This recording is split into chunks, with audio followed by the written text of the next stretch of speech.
One. Hello, everybody. This is Tyler, Preston 20.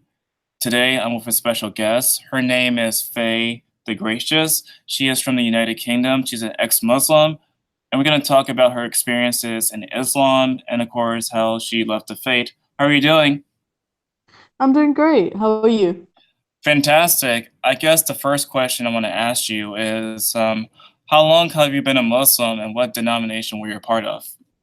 I was a Muslim from birth, so I was born into a Muslim family, and I was a Muslim until I was about 21-ish. I had a lot of doubts in when I was about 21, and I slowly left the faith from there. I was from a Sunni denomination, but within the Sunni denomination, I joined a few and left a few. So one of the more, well, two of the more prominent ones that I was part of was one was the Tabligh Jamaat, which is quite conservative, but they're not radical. And the second one was the Salafis, who are radical, and quite conservative at the same time. Okay, like what's the main difference between Sunni and Shia? Because I noticed that, at least according to statistics, like I think the majority of Muslims are Sunni, while the minorities are Shia, if I'm not Yeah. mistaken. So about 20% of Muslims are Shia Muslims, and the rest are Sunni Muslims. The main difference between Sunnis and Shias is more of a political difference that happened like we're talking like a thousand years ago. So it was a political difference of leadership. After the Prophet Muhammad died, they were trying to decide on a caliphate who is like the leader of the Islamic empire. And the Shias believed that the Prophet's cousin Ali should be the ruler, and everyone else thought that Abu Bakr should be the ruler. And as history played out, Abu Bakr was the first caliph, and then it was Umar, Uthman, and then Ali.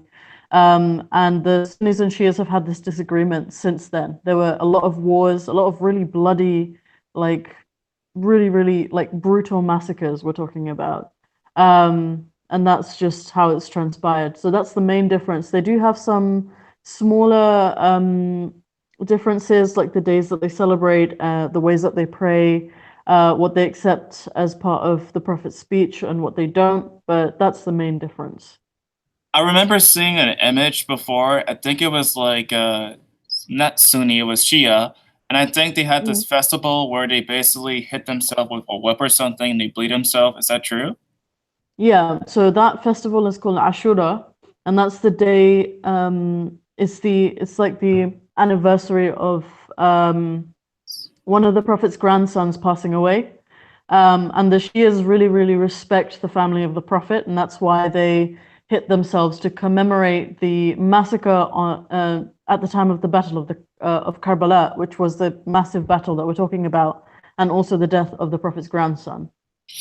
Okay, when you were growing up, did you go to a faith school? Because I noticed that a lot of my peers from the United Kingdom, they usually tell me that they go to faith school, whereas like people here in the States, they tend to go to public school. So did you go to one, and how was your experiences in faith school?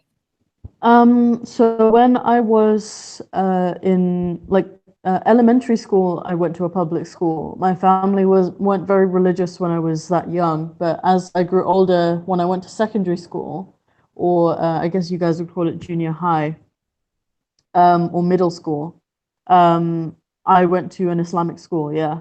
The environment in itself was very strange because you find so my school festival was really small. There was only about 12 to 14 students in one year group. In the UK, a year group in an average school would be like 300 or 400. So it was a very small school. It was, I think at the beginning, it was only like two or three rooms in a flat or a little house. Um, Most of the teachers were not fully paid. They weren't fully qualified. Some of them were voluntary. We had a mix of girls who were from really religious families and other girls who I can't really put it delicately, but basically their families had given up on them being in a regular school because they just had severe behavioral problems. Um, What else did you want to know about that? But Uh, that's like generally how it was.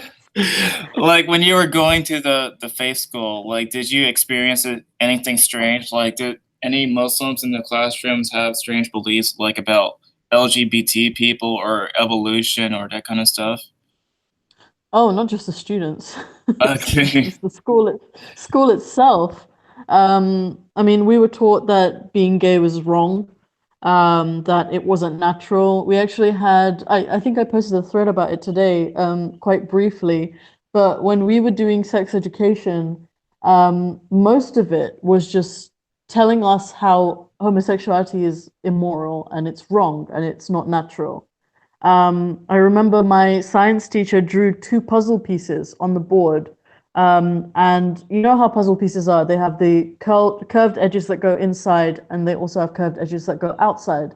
So she drew two puzzle pieces, one with an inside carving and the other one with an outside carving. And she said, this is like a man and a woman, because, penis goes into vagina. I think that's how she was trying to explain it.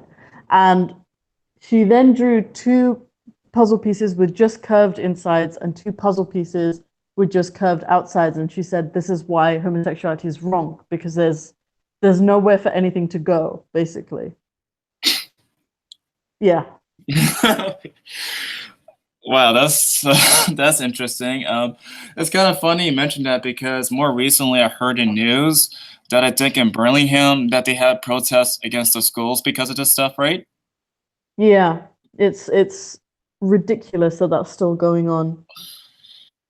So, I work in education. That's my day job. And the program that they're protesting, I did a video on it. The program is basically it's like a course, right? Where you just learn about people from different walks of life. So you learn about people from different religious faiths. You learn about people from different races, different colors, different cultures, different sexual orientations, transgender people, gay people. So they're covering everything. It's all about acceptance and just understanding different people. And the Muslims and some Christians that are protesting this are protesting the fact that it's being taught in like at an elementary level. Like they feel, from what I've read, they feel like the teachers in that school and the head teacher of that school is actually gay. Um, they feel as though that those teachers are trying to convert their children into being gay, which is ridiculous. But I feel like it really just shows the ignorance of some people, um, and it's kind of a chosen ignorance as well because they don't want to know anything about that. They just see it as something wrong and immoral, so their children shouldn't be exposed to it. Okay. Also, I'm kind of curious, just what led you to question your formal faith? That's a big question. Um, so I had before I left Islam, before I even started doubting Islam, I was a really, really like practicing Muslim. I used to pray 5 times a day. I used to fast in Ramadan. I used to pray extra prayers sometimes if I was feeling scared or worried, or if I was just up at night because I'd like really severe sleeping problems when I was younger. Um, and I my whole intention was to just worship God because I thought that the Quran was the truth. I thought it was the word of God. I saw things like debunking the science in the Quran, but like when you believe in God, you make that your primary source of information. Like everything that's a fact, that's what you regard as like the top. Everything else like comes second to you. So it didn't bother me that there were things in the Quran that may not have been completely scientifically accurate, like with the evolution and other stuff that existed there.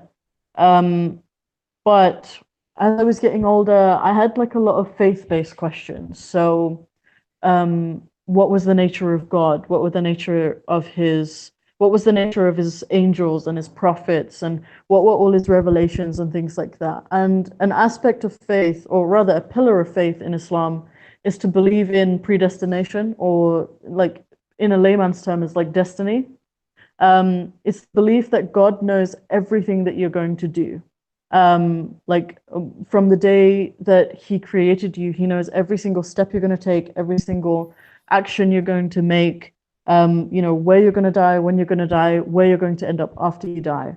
And my initial doubt was that if God knew that the majority of his creation, because currently when we look at Muslims throughout the globe, they're definitely outnumbered by non-Muslims, and they always have been throughout history, according to scripture and things like that. So God knew that most of his creation was going to burn in hell that he created. So why should I believe in a God like that, who would so like intentionally create something that he was going to torture after they die? Okay. And you also mentioned earlier about a pillar, like, isn't there like five pillars of Islam, if I'm not mistaken? Yeah, so there's Okay. five pillars in Islam, but there's also six pillars of faith. So the five pillars are, I feel like it's more commonly known. It's the declaration or the shahada, it's the prayers or the salah, the fasting or the psalm, the zakat or the charity, like mandatory that you have to give. It's about 2.5% of your annual income, and the Hajj or the pilgrimage. So those, I feel like most people know those five pillars. But in Islam, we have something called Iman or faith, and that has six pillars. So it's faith in God or Allah, His angels, His books, so all the revelations that Allah has sent down, His messengers and prophets, the Day of Judgment, and predestination or Qadr. Okay. After you left your faith, basically, did you have any people disown you, like your family or your friends? Did you receive any death threats? When I left my faith initially, I didn't tell anyone immediately. I kind of just kept it to myself. I was in a really, really weird position because I was out of my father's house. He was very abusive, so I had to leave that house and I was living with family. So I was already kind of the black sheep of the family because I had gone against tradition. I'd reported him for what he'd done to our family. So I was living at my uncle's house, and at the time, I just didn't want to cause more drama for myself. Later down the line, I want to say like a month or two down the line, I did end up telling one of my aunts who, she's very modern, she's very progressive. So I thought if I'm going to confide in anybody in my family, it's going to be her. And I told her, and her reaction was, you should probably get a marriage of convenience, which, if you don't know what that is, it's basically you get married to someone who is also going through this or is also ostracized by their family, or they're like closeted atheist or gay or something. And then once you get into that relationship, you can, kind of do what you want. So but I didn't want to do that because I didn't want to live a lie. It already felt like I was living a lie because I wasn't a Muslim and I was still acting like one. And I didn't want to further that by, involving myself with a completely different person and their drama and their family. Um, so I think from there, I kind of just, I think a lot of my family members saw it as well. Well, I was kind of just not praying very much. And in Islam, you have to pray 5 times a day or it can take you out of Islam. Um, so I wasn't keeping my prayers, I wasn't fasting properly. And initially, I had taken the initiative to leave last year in October. So I wasn't technically disowned, but as soon as I left, my family just completely cut ties with me. Okay. After you left your faith, did you turn to another religion? Did you become non-religious? Like, what was your conclusions after that?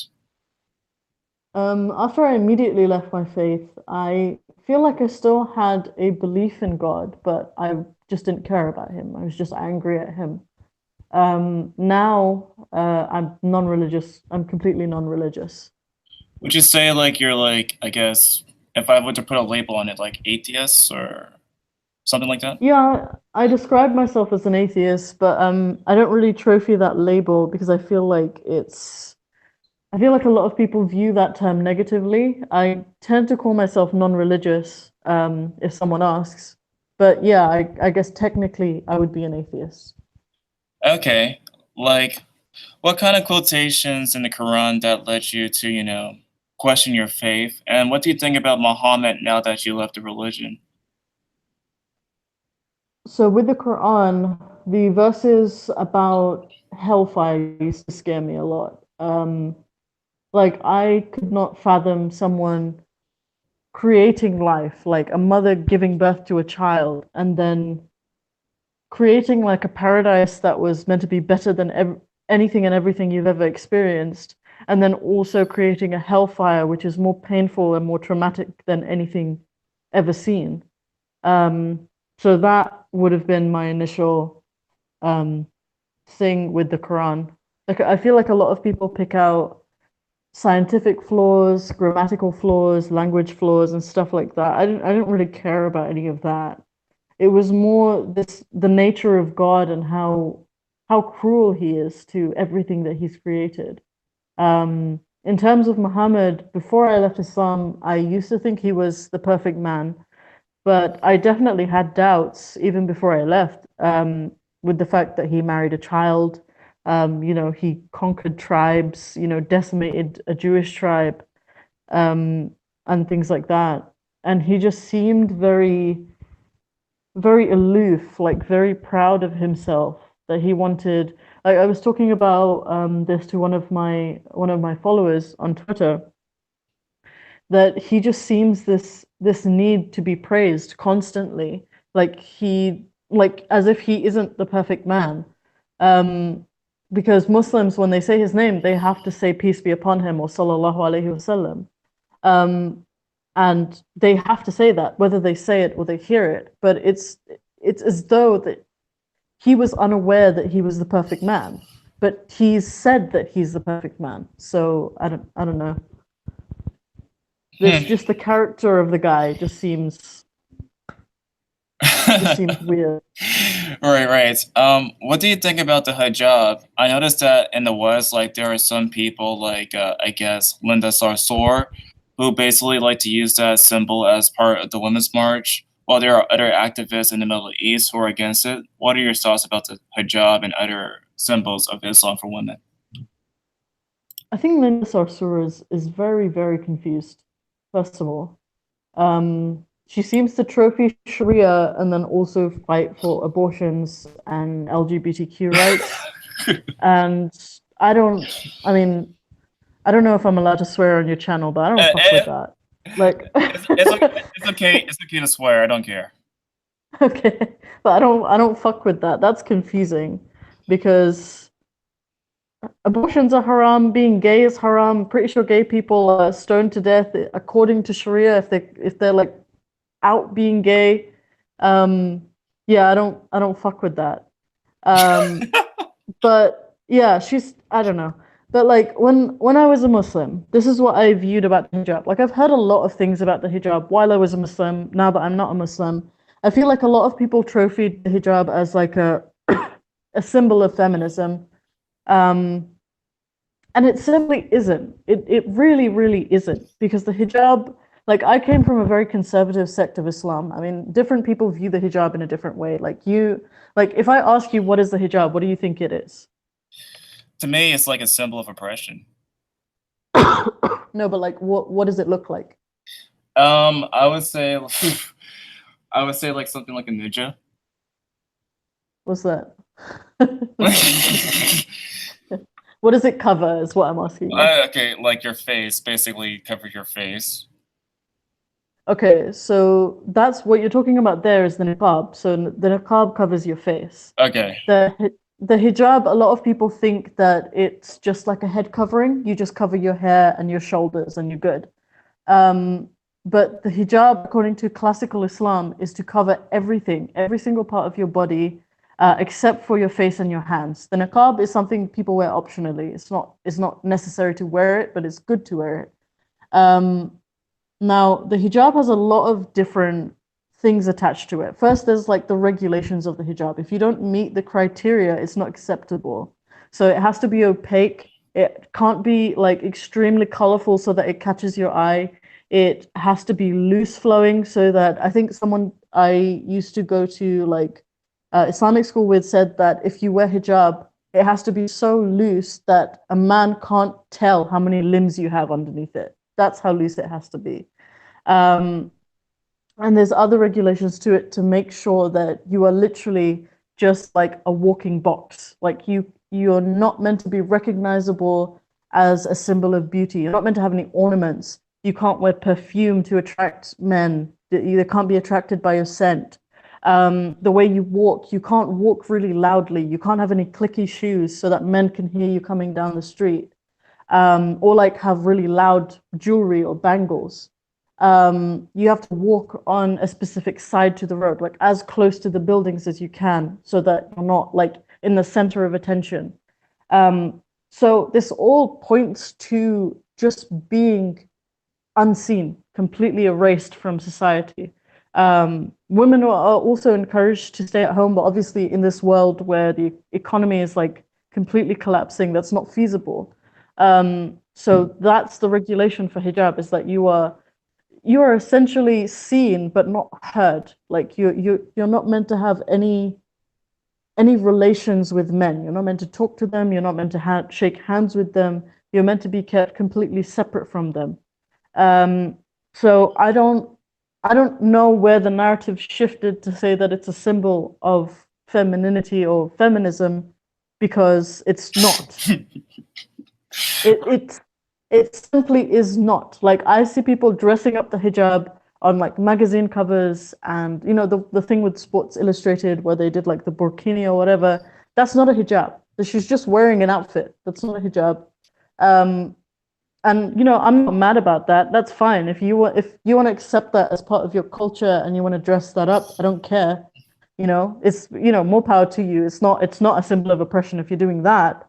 But the meaning of the hijab, like I've seen a lot of people say, oh, I wear it so that men don't look at my beauty and like judge me on my character, on my personality. Men aren't going to know you at all in the hijab. That's not what it's for. Right.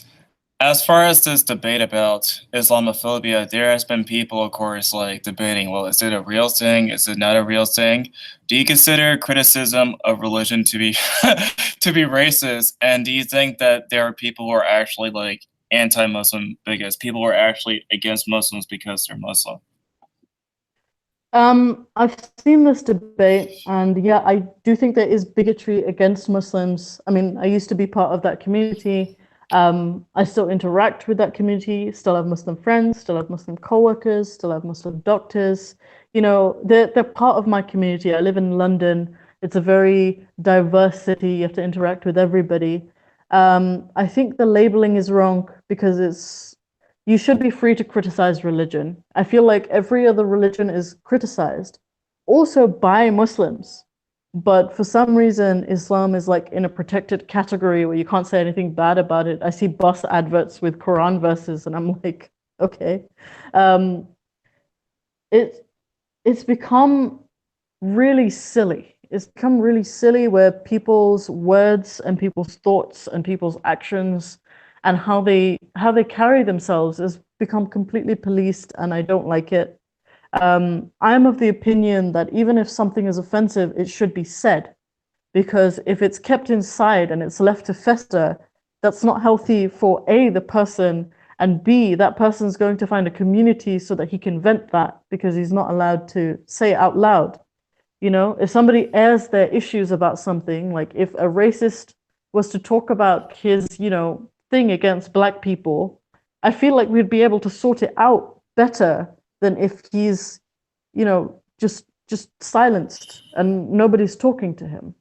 And he's just, left with all those crazy thoughts in his head. But do I think that there are people out there who hate Muslims because they're Muslims? Yeah, of course I do. And I don't agree with that. I think that people are people. People have the choice to decide what they believe in, how they believe in, who they pray to. That is your personal choice. And I will be the first to say that I'm not here to steal your religion.